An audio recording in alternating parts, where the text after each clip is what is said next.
This time on Watchers of Tomorrow, Geordi loves the Enterprise.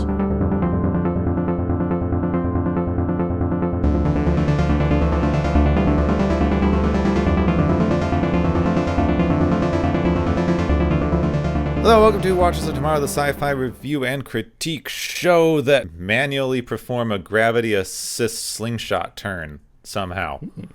I am Gep, and I'm joined as always by my friend and co-host Dr. Isix. Hi. And this week we've got it's the one that nobody remembers for the reasons they want you to remember it, I think. Yes. It's just creepy. There's just so much stuff now. The landscape of television and media discourse has moved to such an extent since this came out in the late 80s that now when I was doing research for this episode, every single thing that I found about it was just these massive Reddit threads of like, why is Geordi a weird creep? Yep. That's kind of a good question. It's one of the things I'm kind of glad in Picard that like shows like, yeah, he eventually figured out how not to be a weird creep and like had a family. So that's cool. I don't know. I feel like there's some more underlying problems here than him being a little. He's not exactly being as creepy in this episode as people say. The next time they bring this up a little bit, but like this episode is just. I feel like this is other people's fault. Yeah, this is. I guess if not for the later episode, this one would be, I guess, not as talked about. Yeah, probably. Because this is kind of when the setup that's like, this is kind of a weird situation, but it's all right, I suppose. He's kind of on the rebound and all that, so he's being a confused geek right now. Mm-hmm. So this, of course, is the episode called Booby Trap, which ostensibly is about the Enterprise finding an ancient war booby trap and falling into it and having to find their way out using technobabble, but it's actually about Geordi falling in love with a random hologram. Yep, and it's also the hologram that's been sort of constructed by the Enterprise computer, so it's sort of like the Enterprise itself has an avatar now. Yeah, which they say sort of like, yeah. So hence the intro with Geordi loves the Enterprise. I also think it's kind of sad a little bit that this is the legacy of this episode. I always liked it for I always loved historical space archaeology just as a concept. Yeah, it's a groovy idea because you got like stuff that's been floating out for potentially billions of years, and you can look back at civilizations not just in the recent past, but it's like our species didn't exist, neither did multicellular life, and this thing was running out in space potentially, and that's kind of cool. We can find out all sorts of things about the different eras of the universe this way.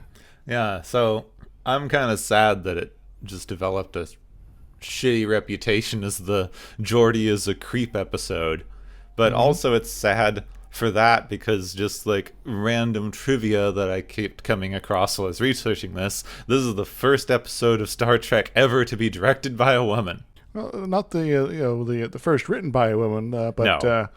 But in terms of directing, so good on them for eventually getting around to it. Good old Gabrielle Beaumont. That seems French. I'm probably pronouncing it wrong. Beaumont. Yeah.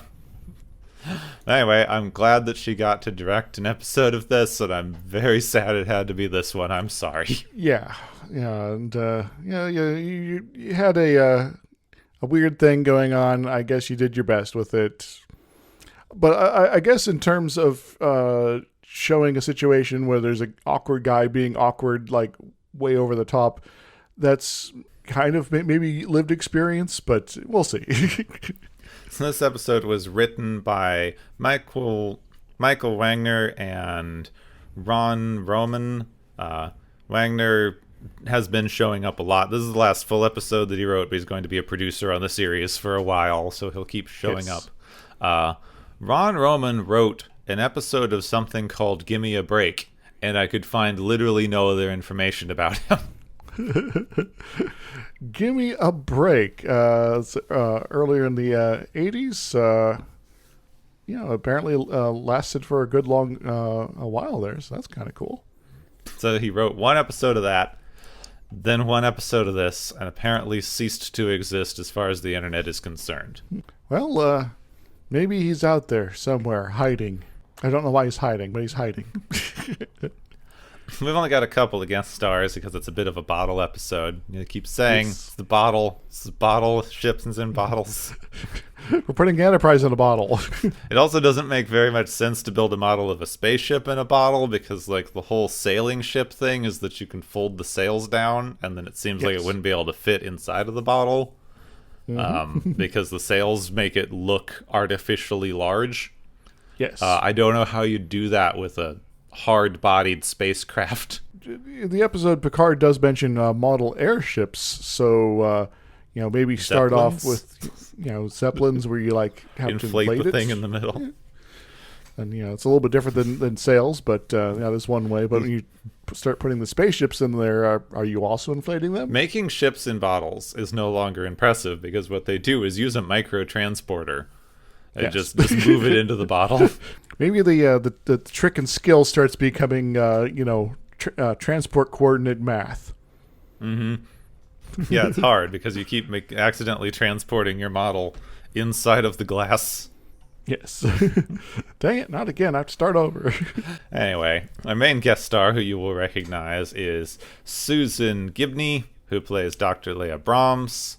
She started acting in the 80s with guest spots on a lot of shows like The Equalizer, Alien Nation, Columbo, all that stuff. Yes, and continued on, until like a whole, last year, or not last year, a couple years ago now, was her voice shows up as Leah Brahms in Lower Decks. Yeah, that's not impressive anymore. Lower Decks is just dredging up anyone who they can still get.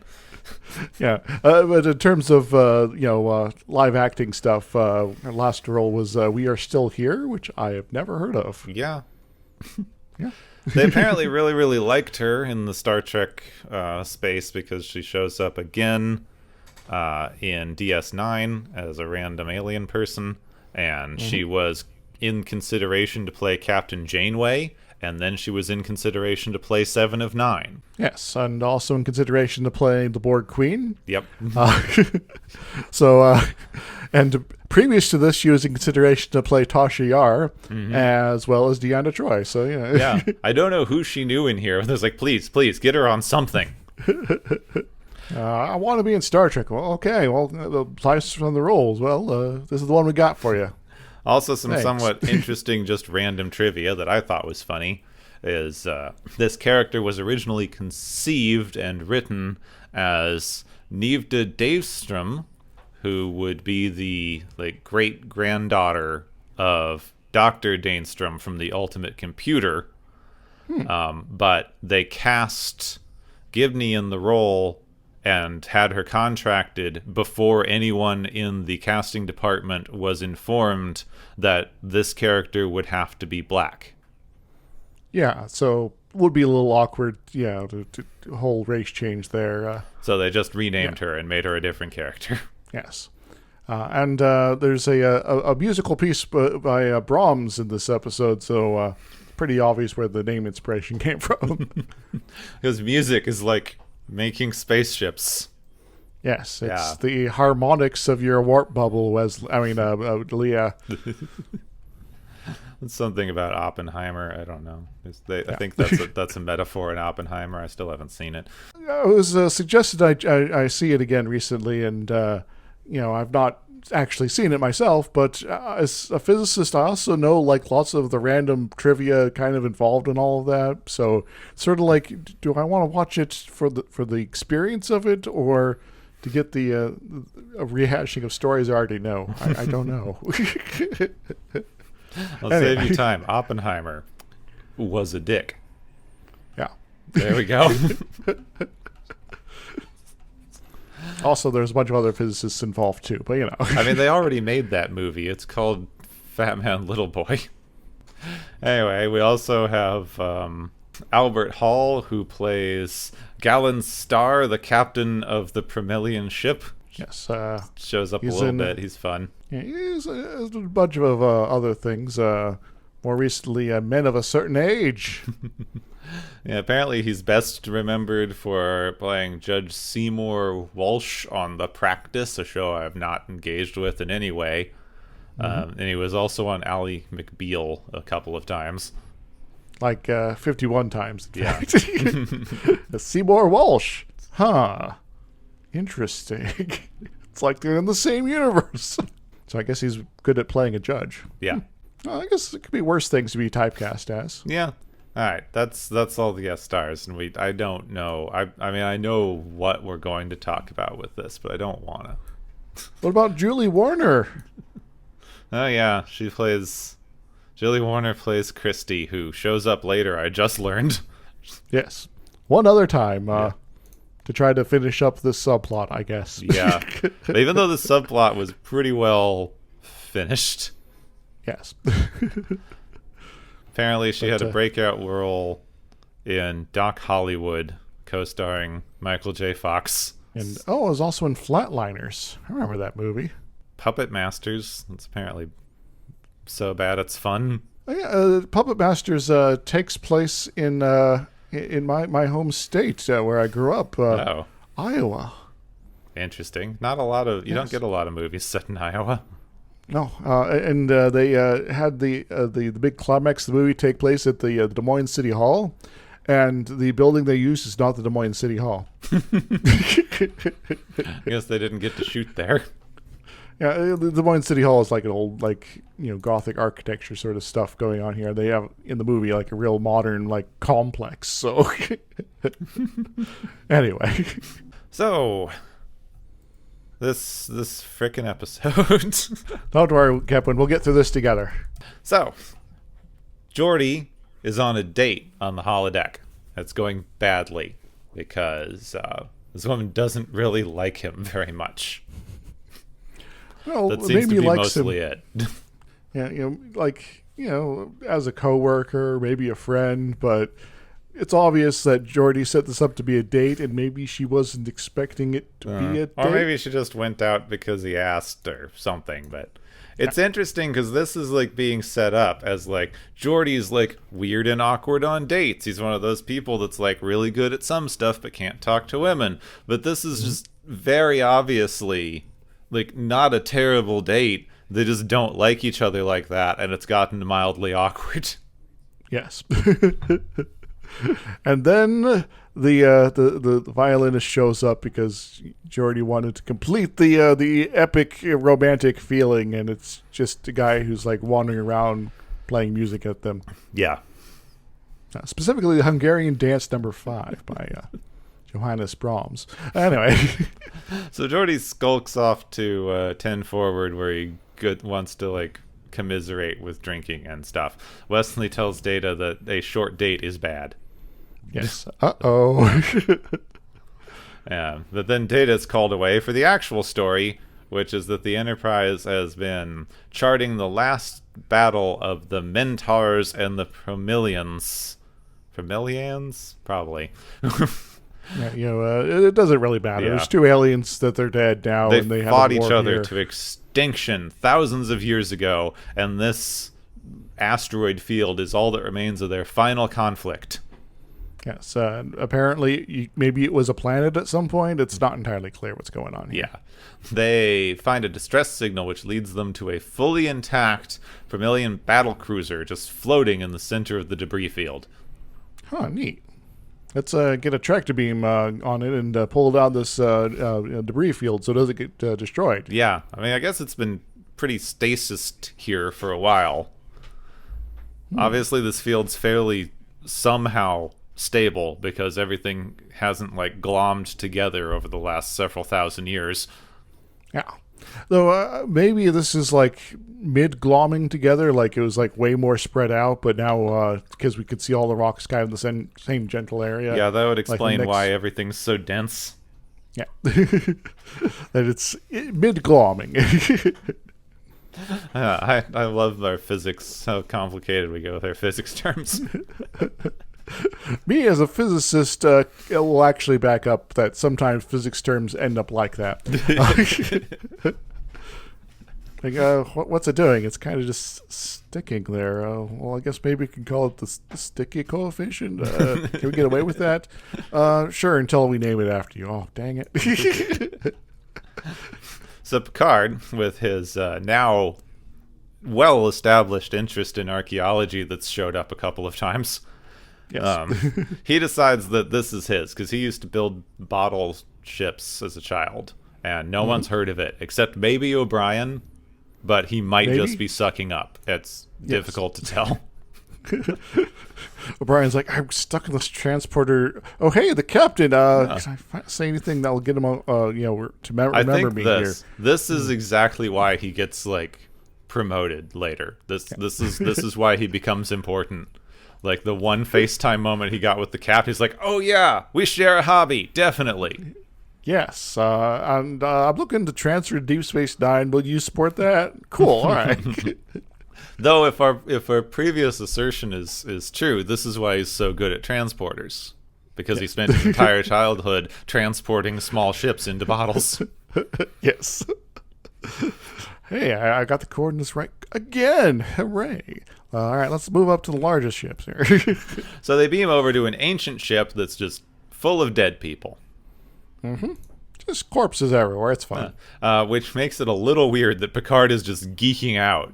Like, everything in space is so well preserved, this could have happened last week. And Picard goes like, "Oh my god, look at this." Like, you're stepping over a body. The corpses, they don't matter now. It's all the gizmos and cool stuff like that. That's what I'm caring about. So they find what might be a captain's log on little tape-looking things. But, it's an old ship. There's not much to do here. I'm thinking now that these their old records are like these little sort of circular, I don't know, coasters. Yeah. A little bump on top, so it's not really good for coastering. I'm now thinking of the data crystals from Babylon 5. This predates even that technology. It's kind of interesting to they are in a fascinating place when you have to write this kind of space archaeology stuff. I think it's one of the things that I find so compelling about it as a storytelling device, because you have to simultaneously have something that is advanced enough to get into space. This culture obviously was thousands of years more advanced than humanity is now, well before humans evolved on Earth. And they got big spaceships. They do establish that this is only about 1,000 years old, but generally, this is sort of one of those tropes that exactly as you said. So, however long ago it is, they had to be advanced enough to be inconceivably technologically advanced, even compared to where we are now. Yeah. But they still have to make it look old enough that it narratively feels like archaeology. Mm-hmm. So they still have to oh, look, old things. It doesn't make any sense that this technology would be less advanced than ours. Maybe, maybe not. Kind of a toss-up. But it always has to appear less advanced so that it feels old. Yes. I guess that's one of those things that they kind of got a free pass on for Stargate. It's yeah, sure, these aliens were ultra beings from across space and time and all that, but they also built everything using stone and bricks. So, Yeah, just cuz. Yeah, it's just, stones are there, it looks cool. It's the style at the time. The Geordi is still sad. He gets some relationship advice from Guinan, who likes bald men. That is the entire joke. Mm-hmm. But it does set up a moment in a few seasons down the road here. Yeah, maybe. Yes. Whether or not they remembered that or were even trying is unclear. Yes. It could have just been an illusion that, this is maybe the reason she gets along with Picard so well. Especially since by the time they get to Star Trek Picard, they've forgotten about it again. Yeah. I could blame that on timey-wimey stuff there, I just don't if you're going to do dumb fan callback shit, do it right. Yes. He should show up at Guinan's bar and so why the fuck are you time traveling again? Yeah, go away. Like, she knows what's Supposed to be going for on. centuries. She has to, like, you have to stop popping into my life in the wrong order. Yep. If you're going to pull a Doctor Who, do it right. Have a continuity advisor. Come on. So they all return back to the ship. Picard's excitement is cut short by the fact that the ship is suddenly losing power and is being bombarded by deadly, deadly radiation. Is somebody running a bootleg particle accelerator just off the port bow? Yeah, someone put metal in the microwave again. Yeah. Figure out who did it and have Wesley go annoy them. And to make it worse, whatever this is preventing them from going to warp. So they may have fallen into the same trap that killed the other ship thousands of years ago. Yes. They just like, all right, we'll try the impulse, try the warp, more shields, more everything. Oh, it just keeps draining the power the more we do things. Maybe we should stop doing that. Well, darn. Lest we should use more ship because it's all we got. Yeah. Geordi gets to work fixing whatever's going on. And while he's accessing old engineering documents, he stumbles on the logs of Leah Brahms, who is one of the original designers of the ship's engines. And apparently, wrote most of the papers involved in everything, so he seems important. The bridge crew has a meeting. They've got about 3 hours before the shields fail and they all die to radiation. They are looking into getting the logs from the other ship working so they can maybe figure out what happened to them, if they figured out a way out of this, but, just too late, or at least knew what was going on. Yeah. Geordi's going to keep working on things with the Brahms voice simulation, but then he's like, you know what, I hate this. Let me make a holodeck thing. Because, And then he recreates the prototype room at Utopia Planitia, where the Enterprise was being built on the holodeck. And I actually really like this set here, because, they have a Galaxy-class ship in the background that's, under construction, and that's kind of cool. Yeah, I think that one thing that they never quite go into is just the, absolute mega structures that they have made to be able to construct things this freaking big. Yes. This ship is, the size of Lower Manhattan, and they have a, building platform that is 50 times bigger than this fucking thing is, just so they can fit it inside of a space station. Yes.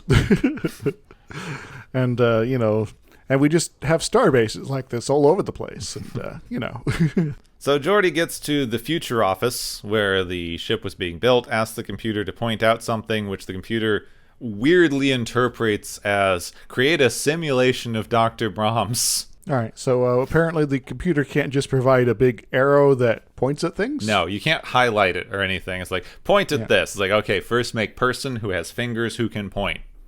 Yes. Computer That's logic. what holodecks are for, yeah.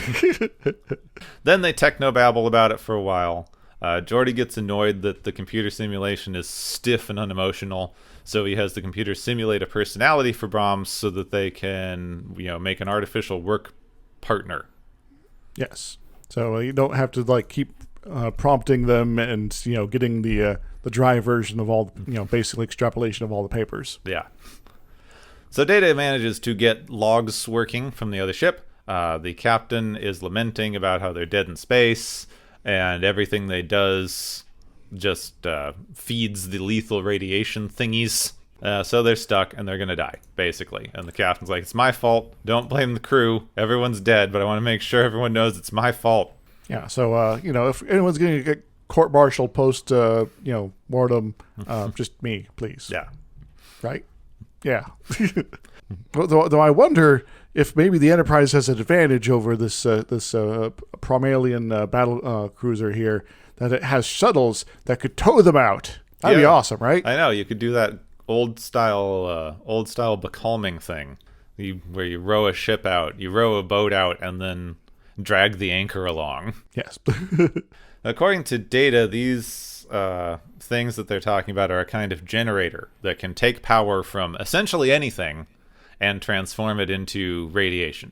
So that's kind of cool. Why is this not more a thing out in the universe? Yeah, well, because they only used it for war. Commentary. We're getting back to those landmines we talked about a couple episodes ago. So they basically bait a trap that saps power from the enemy ship and then emits radiation to kill everyone on board. Well, that sucks. We go back to the holodeck where Geordi's having an argument with Computer Brahms because she has a plan that he thinks is going to blow up the ship. And, so Geordi's like, yeah, I've seen the insides of this ship. It'll explode. Why are you even suggesting this? Come on. She's like, it will theoretically work. And he goes, yeah, in a lab, this is a ship with 10,000 light years on it. Mm-hmm. And he goes, I respect you because you're the engineer who gets to fly the ship. And he goes, well, I respect you because you're the person who designed the ship. If only we could work together. Yep. Tension. It's building. But maybe we can resolve this. But before they can get anywhere, he gets called away to give a report, which is basically no closer to a solution than we used to be. Yeah, so far the best he's managed to do was extend their energy supplies for a little while, and that's kind of it. Yeah. But now they know what's going on. So they're like, well, we know that there's simulators around, so maybe we can blow them up and get ourselves out of here. So ready the photon torpedoes. Yeah. Picard decides to phaser some stuff. Oh, I guess that works too, right? I know. It seems like explosion might work better. Yeah. Well, maybe they don't have the energy for the torpedo tubes or something, but do have for the phasers? Something. Yeah. Anyway, don't think about it. What you do is you release a torpedo to, sense where the most radiation is coming from. You make a radiation homing torpedo, and then you put thrusters on it so that it can slowly work its way over without generating too much energy, and then blow up when it gets close to the source of the most radiation. Indeed. Though we'll have to have someone perform some surgery on our torpedo first, and fortunately we don't have McCoy on board. Oh no. Yeah. I guess that's the problem. Crushers is not versed in torpedo surgery. Yeah, so sorry, you guys are screwed. So they fire phasers, which makes things worse because they just absorb the phaser energy and make more radiation. Well, that sucks. So I guess we're back to square one. Yeah. So Geordi runs back to the holodeck so that they can do more stuff, but then as soon as he gets there, the computer goes, sorry, you're using too much power with this stupid thing. Oh, man, I guess I can't go back to, just thinking about the problems at my, actual work environment. Yeah. So for some reason, I guess to build tension, he has to convince Picard to give him an hour of holodeck time to get things working again. In a more hilarious version of this exchange here, Picard is like, Geordi, are you running a sex program there because you realize that this situation is hopeless? Yeah, I just need one last go. Yep. We're all going to die from radiation. I just haven't told you yet. But now it's near the end of the episode, so we can finally make a little bit of progress. There's a very small time delay between the Enterprise using power and the counterforce that saps the power. So they might be able to exploit that. So basically just have to be quicker than the accumulator simulator at Delios. Yeah. Before they actually fix stuff, Geordi goes like, oh, do you want Italian food, computer woman? And she starts rubbing his neck a lot in a not work appropriate way. Yes. Maybe computer turn off the part that it does make everything a sex program eventually. So they decide that they could make it out of this situation if they put all of their power into one massive burst and then fly out with thousands of adjustments per second, which would be impossible for a human but might be possible for a computer. Yes, especially one the size of a building. Yeah. Picard turns up right as they're having an awkward conversation about the computer program and how sexy it is, essentially. But they have a plan now, so they're just going to work on a few simulations. And Picard's like, well, I guess there is a lady here. Yeah. Yeah, Sure. Let's think about this first. Yeah, sure. Simulations. Picard's kind of upset that they're going to have to use the computer for the same thing they used the computer for already. It's like, oh, yes, we totally control every aspect of the warp field by hand all the time, because that's a thing, I guess. Yeah. He longs for the days when you have a single propeller airplane, and now machine flies you. Well, you could put the single propeller airplane in the bottle, you see, Yeah. and you can't do it with the intelligence ship because it like breaks the bottle. Yeah. Geordi is now also having similar problems because the simulations work sometimes. Yes. The computer might work, or they might all die. So there's a risk here. There's a percentage chance that it will be successful, and it's like, maybe this isn't the right way. Maybe there's more to life than computer calculations millions of times per second. Yeah, so he presents Maybe. the two options. Either they turn complete control over the computer, or they turn everything off after they do their big burst of power and just fly the ship with two thrusters manually. The simulation says that each has about an equal chance of working, but you can't attribute for the human factor of intuition and the will to live, and etc. Yeah, so all that stuff that, Roddenberry talked about in the original series that, in the Ultimate Computer episode. Yeah. So Picard decides that he is going to take the helm and steer the ship manually.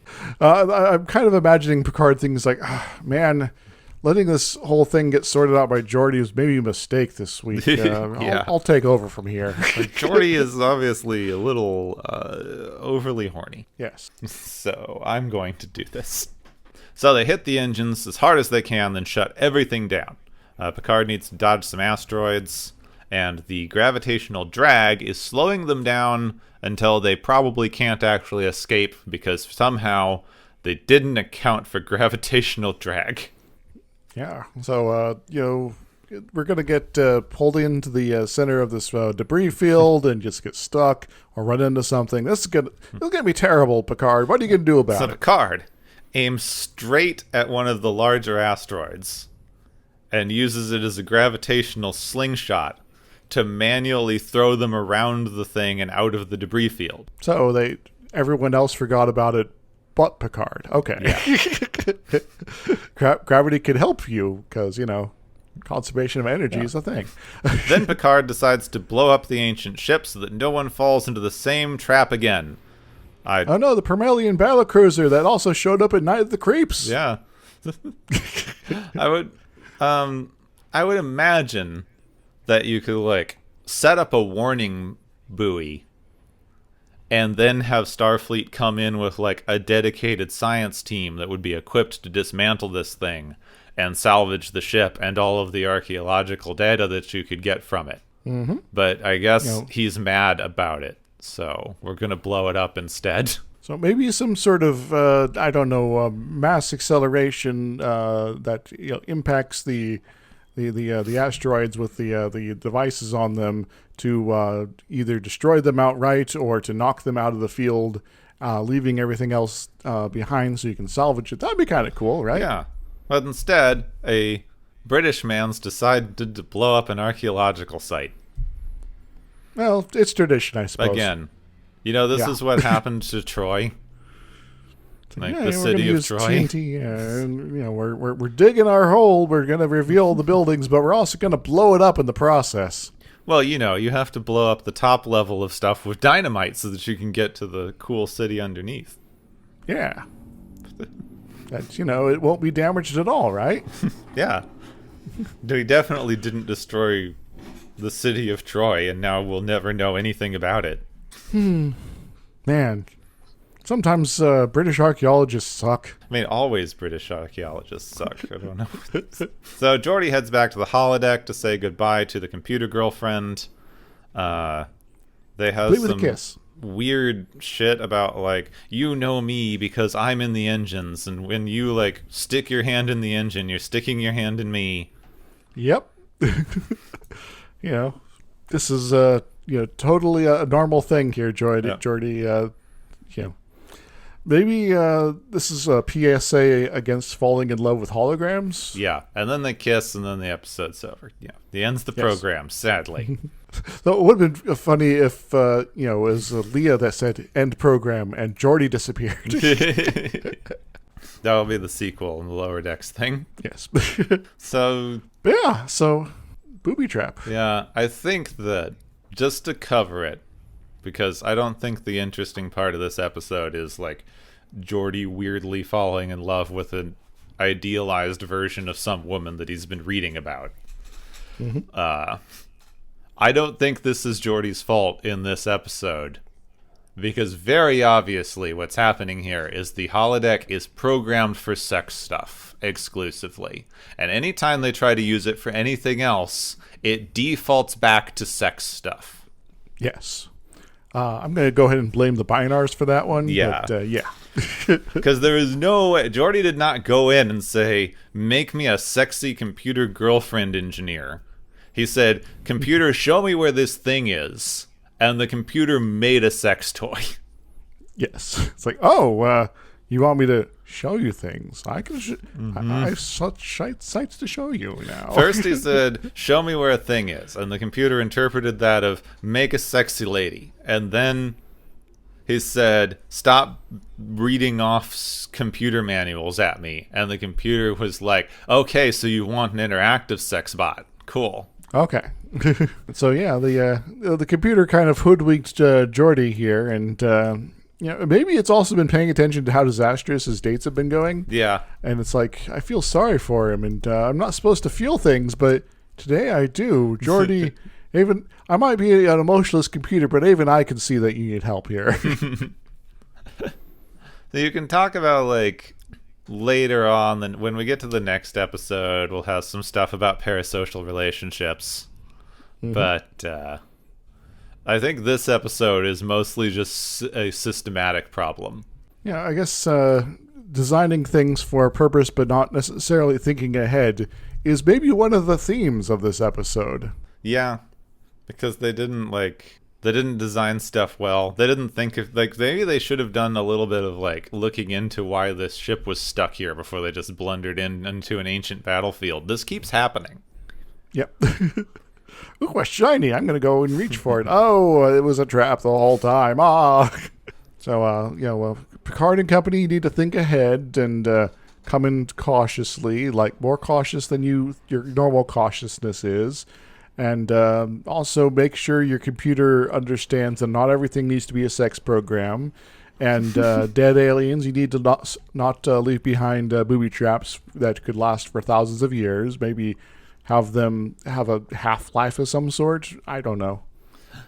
I think what's actually kind of interesting is this. There's a lot of Next Generation. Less so as we move on. The first season was like full of this stuff, and there's less as we go.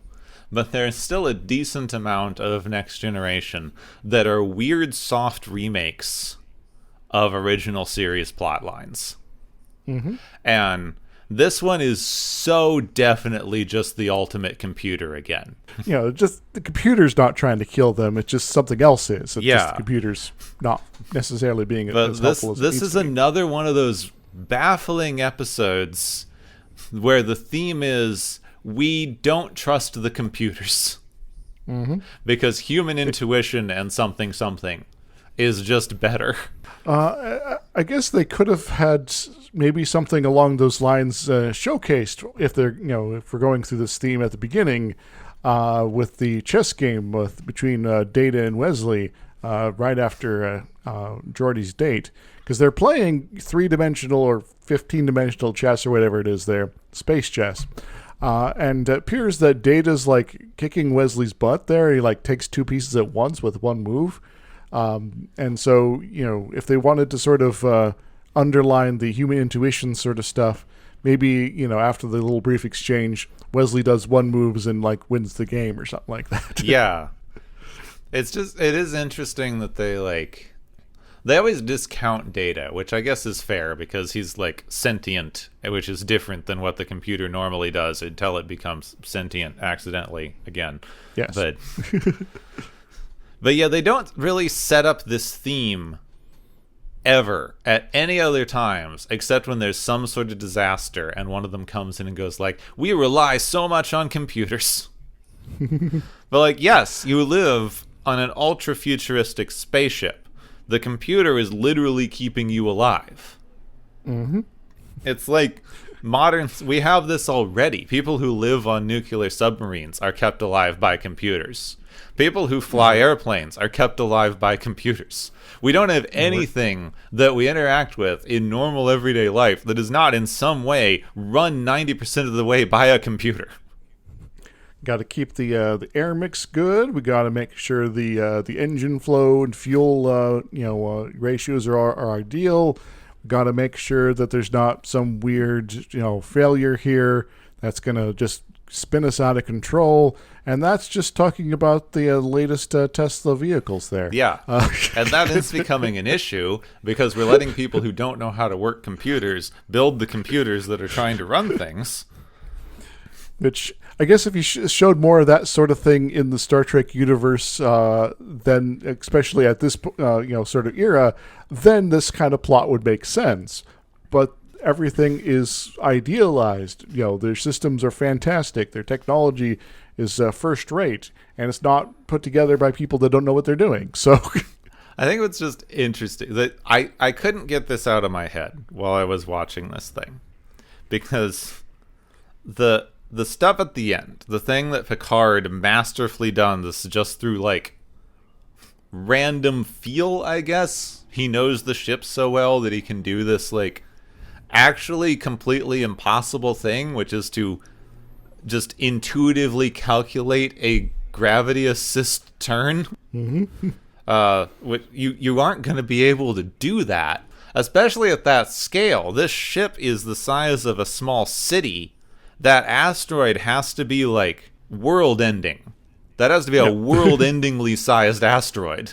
And yeah, so it has its own gravity, yes, and it's rather large, and you got to be a little careful about it. You're not going to fall like you fall on Earth or even on the moon, but it is something to be taken seriously.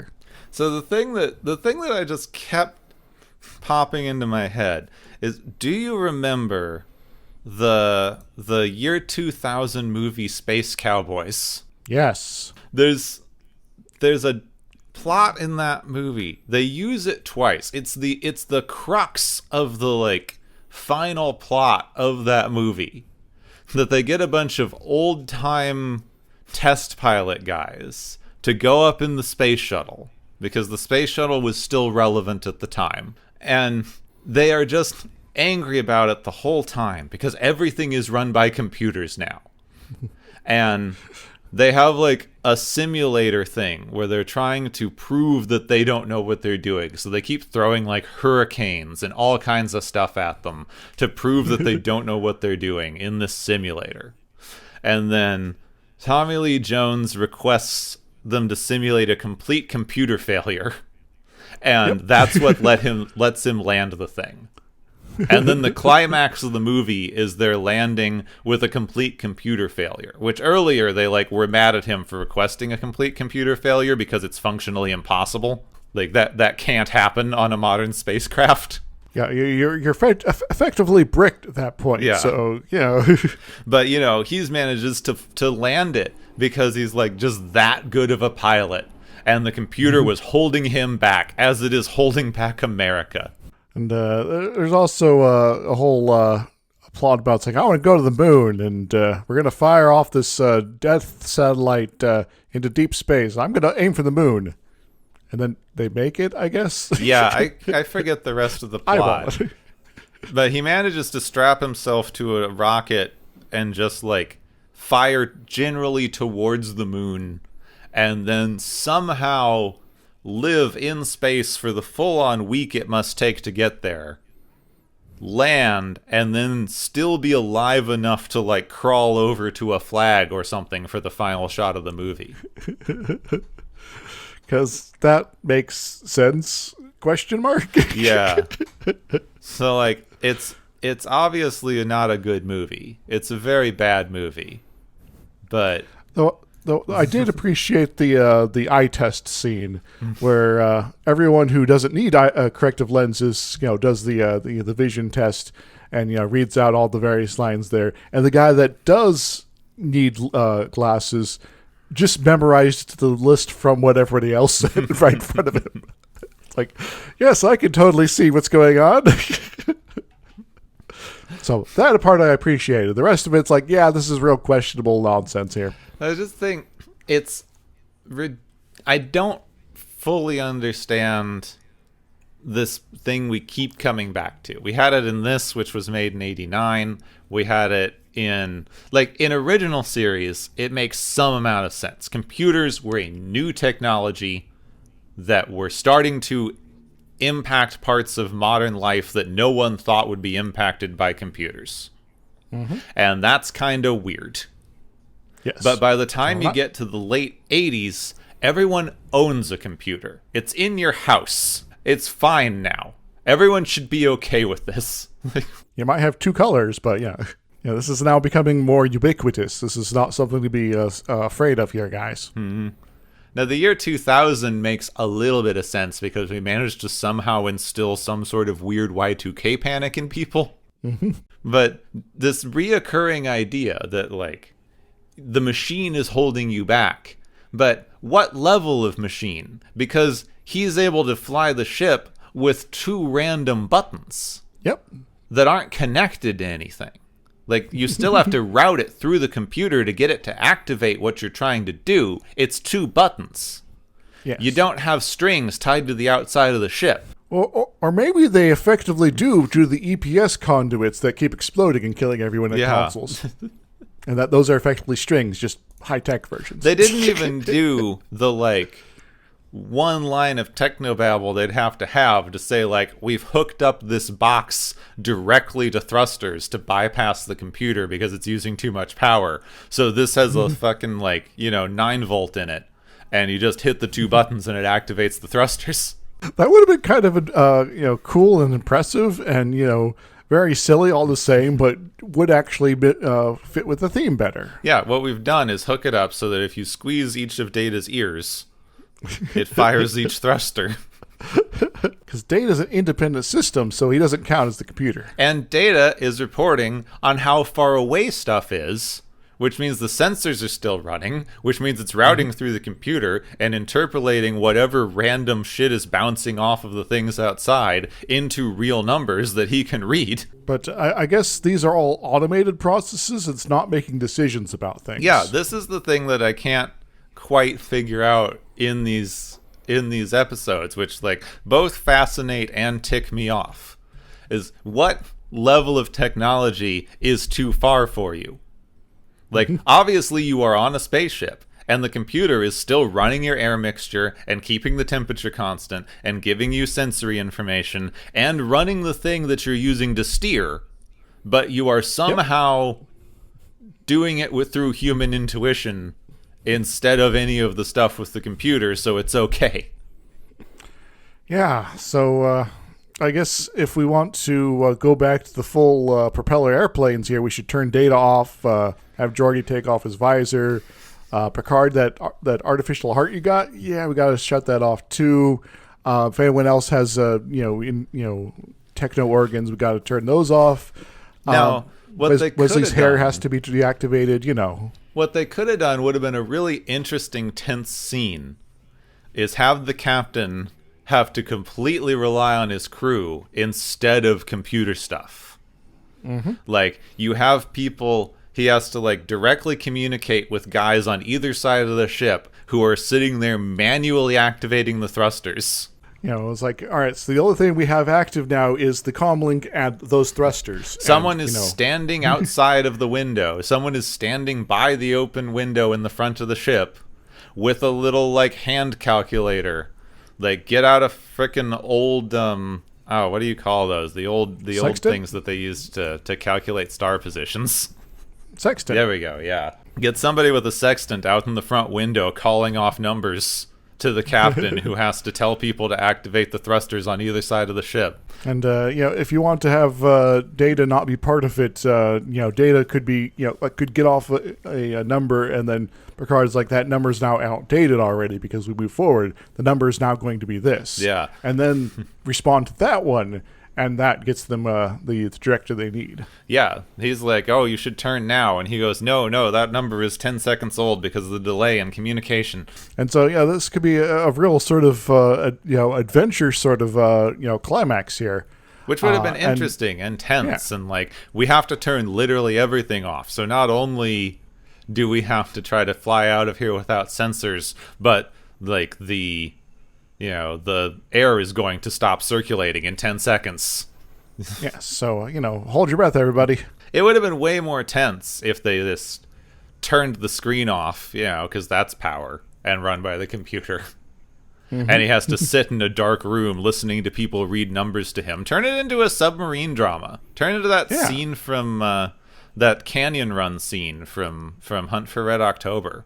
Yeah, I think I've only seen one other, one instance, I guess, where they really sort of did that sort of thing in all of Star Trek, and that was actually Deep Space Nine, because the Defiant had a massive computer failure, due to sabotage. So they're like, yeah, we actually have to do some weird routing with the communications here, so we can't just tell people to give us more power for the engines. We need to actually have someone talk to the people in engineering. I think the interesting thing that you could take away from these things is not we shouldn't trust the computer because human intuition, etc., etc.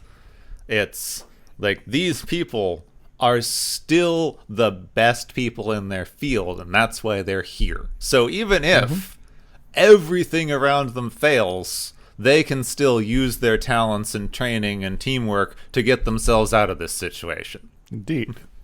So it's not just your intuition; it's your the viability of you as a crew member. You are an expert. You have these skills, and you have this creativity to put together the parts that aren't working of your current situation into something that is. And the computer doesn't have the creativity for that sort of things. It might have some of the expertise, but you got the rest of the expertise, the creativity, and you can now come up with a new solution that is unique, interesting, and definitely more adventurous than what we got in this episode. You could have had a whole thing where it's like, it's too many calculations. One person won't be able to steer the ship out of here, and Geordi can go like, "Oh, one person can't." Yeah. But we happen to have several thousand people on this ship. So we got some options. So, what do you think about the radiation exposure? I mean, they obviously have a way to cure radiation sickness at this time. So. Yes.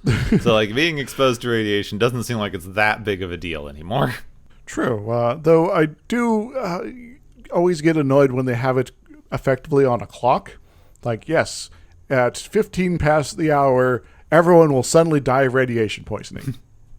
That's not how radiation works.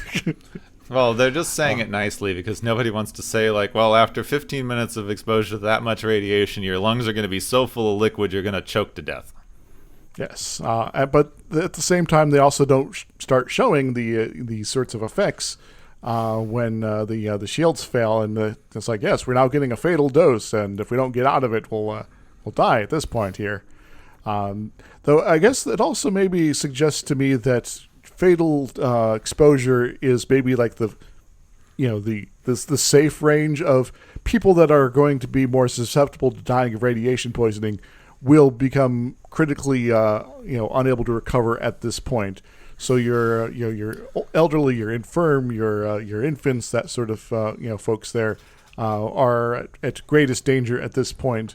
But someone who is generally healthy or due to their species or whatever has some radiation resistance will last a bit longer. But we never get that sort of granularity and details in terms of these sorts of things here. And I do kind of have to wonder, due to the simplification, that yes, for the audience at home, that's why it's there. But in terms of the characters in the fiction, do they know that? Or are they actually afraid they're just going to drop dead at this point? Well, as far as that since everything is boat allegory in modern sci-fi, it's all boat stuff and exploration stuff. This isn't radiation. It's some sort of poisoned miasma. Yes. It's the ship taking on water. Yeah. It's the everything's just going to be on fire at this point here. It's something that's going to be bad. But you could pretty easily imagine it as being, we can cure a certain amount of radiation because it's the future, but too much exposure is still going to turn your DNA to soup. Yep. And we can't deal with that. So you're not going to drop over dead instantly, but this is the cutoff of when we'll be able to actually do anything about it. Also, because it's Star Trek, there are some weird radiations out there. That's like theta radiation. That's not actually a thing that exists in reality. It's something that shows up in Star Trek. Because we have alpha, beta, and gamma radiation. So they're like, well, what's more intense than gamma rays? Well, we'll just call it this, and we'll have explained what it actually is. Yeah, this is sigma radiation. It's the chattest type of radiation. This is tau radiation, or omega radiation. These are so much more worse. They'll cause your cell membranes to decombobulate, and suddenly you'll just turn to putty. Yeah. Yeah. Or you'll turn into a pool of goo like the baby in that one episode of Voyager. Yeah, remember that? They do that a lot. It's like, that's such a weird medical condition. Why this could happen from transporting a baby out of the womb? Why would anyone ever do this then? Because the alternative is worse. So I was also so on the radiation topic, though. I was sort of thinking about radiation mitigation in terms of the Enterprise here. They sort of lay out, it's like, yeah, we've moved everyone to odd number decks or whatever here, and I'm thinking to myself, that's not a very good plan if you're trying to keep people from getting sick from radiation exposure. You want to get them, one, away from the sources of radiation, and two, behind things that are going to block the radiation. And so, putting just people on odd number decks is maybe not the best idea. You want to put them in the centralized location in terms of having more of the ship between you and the sources of the radiation. So, say, the center of the saucer section, the middle decks, concentrate everyone there, away from the windows, etc., etc. Also, the bridge might not be a very good place for you to be here, guys, just FYI. Close to the warp core is probably a good option as well, because it would ideally be both shielded from radiation from outside, as well as have plenty of shielding from radiation internally, because you got a matter antimatter reactor that's going to put off a lot of radiation, as seen in Star Trek 2. So you might want to have good radiation constraints here, not of a force field sort, but of a very physical sort. So you could have radiation containment areas within that area that you could stand in and continue working on the warp core for a longer period of time, so that you are able to get yourself through the situation. And so maybe another thing that would have made this episode I guess more interesting is that you at some point it's like, all right, we should probably get off the bridge because it's not going to be safe here. Maybe leave Data up here because he's not going to be affected by this, at least not in the near term here. And so everyone else crams into engineering because it's one of the safer parts of the ship, and and now everyone on on the command staff is underfoot for Geordi. And one of the reasons maybe he decides to go to the holodeck in the first place is not to just have a model look at, but yeah, I need a place to think, because everyone's kind of talking about the crisis here, and I'm unable to get the work done in terms of saving all your lives here. So, so that might be an interesting way to sort of take things here, but unfortunately that's not where we went. No. I do think that's another one of those. That's one of those places where you could say that it's one of the things where they are relying too much on technology because they have too many shields, and that lets them think that they'd be safe from radiation, and then they didn't bother having any actual radiation shielding. Yeah. So as soon as the shields are down, the whole ship is flooded. They don't have anything in between to block radiation. Can't even have that little bit of foil that they used to have on the old spaceships. We're hoping the titanium bulkheads are enough here, and because it's ultra radiation, with 15 Greek letters in front of it. It's not going to be enough. Oh, gosh. Though I do also want to draw attention to a episode of Enterprise, actually, where they find themselves in a situation where they're going to get a random space storm, because that's apparently a thing in the Star Trek universe, that's full of terrible radiation that will kill them, and they're unable to, get out of there in time. And this apparently just stuff happens in space for some reason. Yeah. And so they're like, well, we can't really escape here. Maybe we can batten down the hatches and find a part of the ship where we can all survive and not die of radiation poisoning. Well, no part of the ship has enough shielding except the warp nacelles. So they cram everyone into the nacelles of the ship.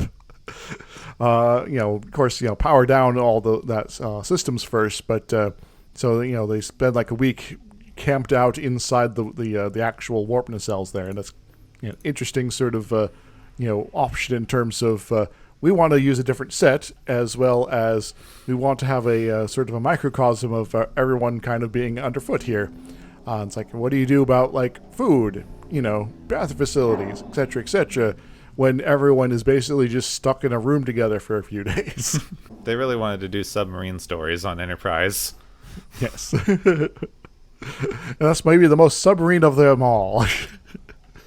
But yeah, it's sort of, I guess, in terms of radiation poison, resistance, that kind of makes sense. They're making use of the fiction of their ship there to design a solution for solving your problem here. That's okay, so we got these various components of our spaceship here.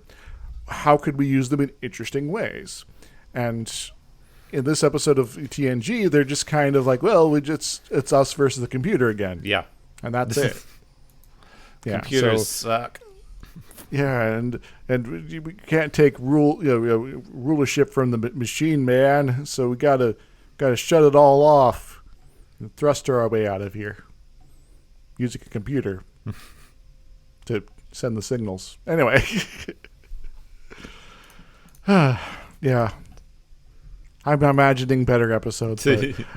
I still kind of enjoy this one a little bit. It's not the best by any stretch of the imagination, but it's an episode of TNG, and it's has some fun. interesting character stuff. Geordi gets to play around. It's good.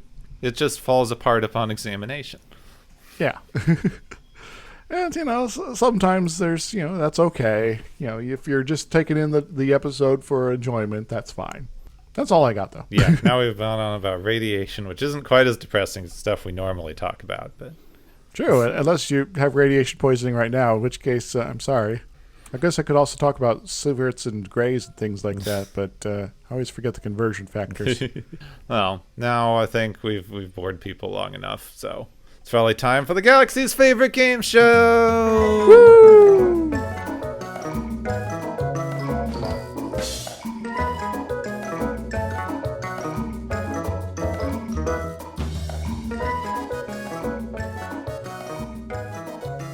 Hey everybody, welcome back to the Galaxy's favorite game show.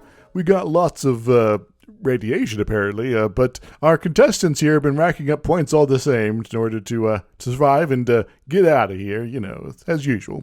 So let's see what we got to hand out today. The first one is the TV Love Story Prize, which goes to Geordi and Hololeia, aka the Enterprise itself. It even includes an awkward arguments that, can be stand-ins for sexual tension, because that's how TV love stories work. What do they win, Gepwin? They win image rights and anonymization, because that would have saved them a lot of awkward conversations in a later episode when real Leia shows up. It's yes. what if the computer just made a stand-in that was a made-up person that didn't look exactly like the real person when it's making its weird, obviously for sex things? Yeah, because really the computer should have some constraints on using someone else's image for, especially the full image. Maybe someone who looks like them would be okay, but is not exactly the same. I understand. So, they have this whole, in the future, we just all trust each other to never do anything wrong thing. But you could still have some very realistic limitations on, like, you're not allowed to use the holodeck to make a naked version of real people. Yeah. Indeed. It avoids lots of awkwardness and, potential outrage. Anyway, the second prize is the Endless War Prize, which goes to our dead aliens of the week for leaving around some booby traps. What do they win, Gepwin? They win giant space rats that can be trained to take out space mines, as we discussed a few episodes ago in our mines, how bad mines are. Space rats, giant magic space rats, or space hamsters if you want to go D&D. Well, how about some sort of like space whales, something like that maybe? Would that work? Maybe ones that change color at certain moments and like to latch onto ships that are nearby. Yeah, where would you find such a thing? Yes, I guess we'll have to keep an eye out for that. Our final prize today is the best toys, which goes to Picard and maybe O'Brien for being about ships in the bottles when they were kids, because in the future that's still a thing, I guess. What do they win, Gepwin? They win just toys, better toys. This explains so much about these people in their childhoods that they just think building tiny model ships is the epitome of fun. I enjoy models, but not as a small child. That is not a small child activity. Yeah, that's like when you're 12 sort of vibe, because it's kind of when I got into putting together models myself for a bit. I found I was terrible at painting them. Also, the amount of paint I had for the model kit paint stuff was never enough. It's I have a whole Romulan warbird here, and I've painted a third of it. Yeah, you have to go. You go to the fabric store and you get the sale paints. Get the Apple brand.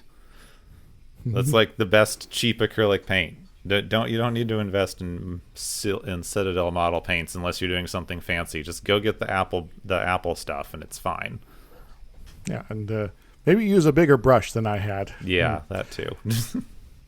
Anyway, that's all I got here, Gepwin. Feel free to take us away. Yes, thank you all for being here and joining us on this thing we call the Galaxy's Favorite Game Show. Woo!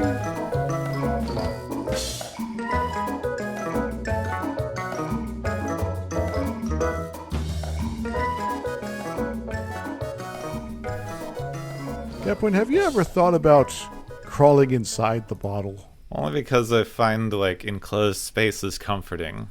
Well, we're not doing that next week. No. Next week we are doing the same space Cold War metaphor that's been done in 5 movies. Yep. When now did some Enemy Romulans Mine come out? Oop, yep, Enemy Mine came out 4 years before this episode. So we're stuck on a planet together.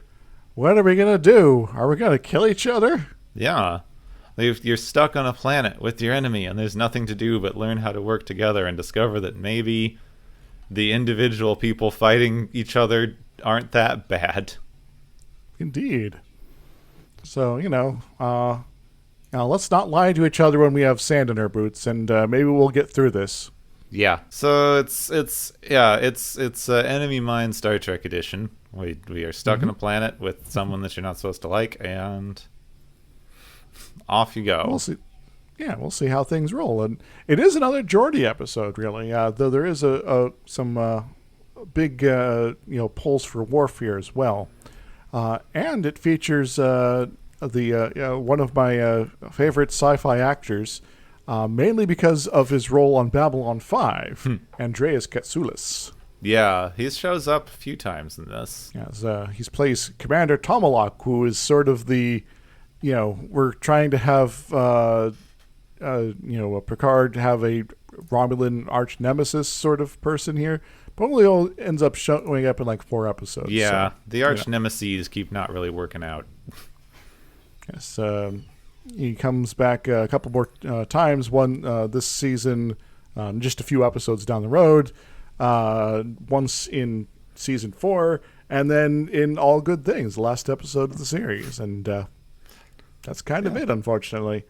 But if you want to see Andreas Katsoulis, I do recommend checking out Babylon 5, where he plays Jakar, the ambassador from Nard, who, at the beginning of the series starts off very much as sort of a bad guy sort of character, but by the end has completely changed in terms of what he's about and what he wants from the universe. So it's good times. So next episode we have The Enemy.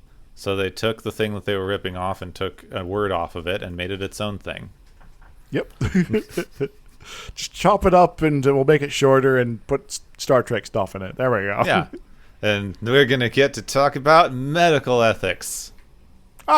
Medical ethics. Woo! Hooray. They tried to gloss over the medical ethics, but I saw it.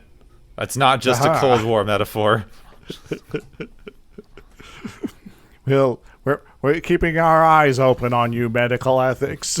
So anyway, yeah, medical ethics and bad guys.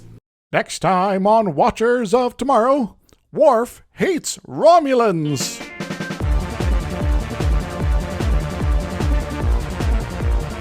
You have been listening to Watchers of Tomorrow, a podcast on science fiction media.